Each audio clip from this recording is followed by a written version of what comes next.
한 해 전 세계에서 소비되는 인스턴트 라면은 1000억 개. 이 중 한국은 6위 소비국. 1인당 라면 연간 소비량은 73개로 독보적 1위. 그렇다면 라면의 기원은 어디일까요? 일본? 아닙니다.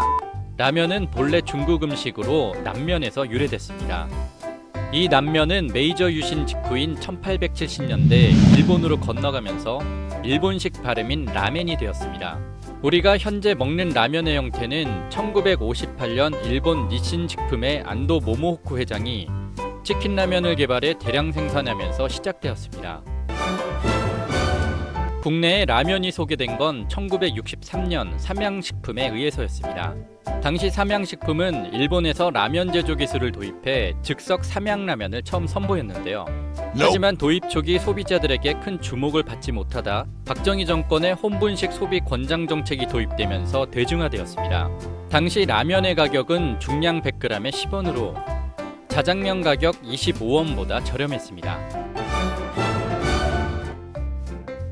1970년 삼양과 농심 등 제조사들은 한국 사람의 정서와 입맛에 맞는 라면을 내놓기 시작합니다. 기존 닭고기 국물이 아닌 소고기 국물을 재료로 한 소고기 라면이 공전의 히트를 치고 짜장라면이 출시되면서 한국인의 입맛에 맞는 라면 시대가 열립니다. 정부의 물가 안정화 정책 때문이었을까요? 라면이 100원으로 오르기까지는 20여 년의 시간이 걸렸습니다. 삼양라면은 1981년에 가격을 100원으로 올릴 수 있었는데 당시 시내버스 요금은 120원이었습니다. 1980년대는 라면 황금기로 불리는데요. 농심은 82년 너구리와 육개장 사발면, 83년 안성탕면, 84년 짜파게티, 86년 신라면을, 팔도는 84년 팔도비빔면, 86년 도시락을, 오뚜기는 88년 진라면 등을 출시합니다. 이 라면들은 지금까지도 국민에게 사랑받는 베스트셀러들로 꼽히고 있습니다. 하지만 1989년 공업용 쇠고기 기름으로 라면을 튀겼다는 혐의로 삼양은 공장 가동까지 멈추는 시련을 겪게 됩니다. 삼양은 7년 9개월 뒤 무죄 판결을 받았지만 라면 업계의 주도권은 농심이 가져간 뒤였고 이 여파로 라면 업계는 30에서 40%의 매출 감소라는 심각한 타격을 입게 됩니다. 우지 파동 이후 제조사들의 재료 고급화가 진행되면서 1990년대 라면 가격은 450원을 넘어서게 됩니다.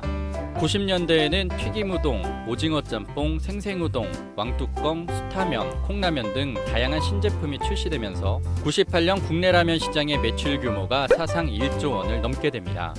이 분위기를 이어받아 2000년 들어 국내 라면 업계는 본격적으로 해외 시장 수출을 활성화합니다.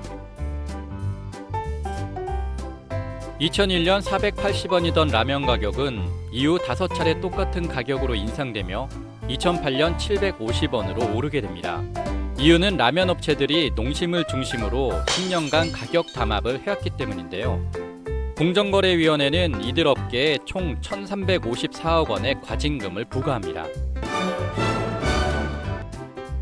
2010년에 들어 라면 업계는 연이어 프리미엄 라면을 내놓습니다. 가장 먼저 농심은 출고가 1,600원인 신라면 블랙을 선보이는데요. 일반 라면의 2배 이상 높은 가격 때문이었을까요? 소비자 저항심은 컸고 큰 호응 또한 얻지 못했습니다. 그럼에도 업계의 프리미엄 라면 도전에 국민은 조금씩 흔들렸습니다. 2011년 출시되었던 하얀 국물 라면 3종, 꼬꼬면, 나가사키 짬뽕, 기스면, 그리고 국물 없는 라면의 등장. 2012년 불닭볶음면을 시작으로 짜왕, 참치마요, 볶음 너구리, 스파게티 등 전 국민의 관심과 입맛을 사로잡은 프리미엄 라면들. 하지만 단점은 제품의 유행 주기가 짧아져 인기가 오래가지 못했다는 점입니다. 유행은 짬뽕면에 이어 부대찌개 라면, 국물 없는 라면 등으로 6개월마다 바뀌는 모습을 보였는데요. 이로 인해 최근 마라를 베이스로 한 핫한 라면의 인기도 어디까지 지속될지 관심을 끌고 있습니다. 과연 다음 시대를 이끌 왕라면은 무엇이 될까요?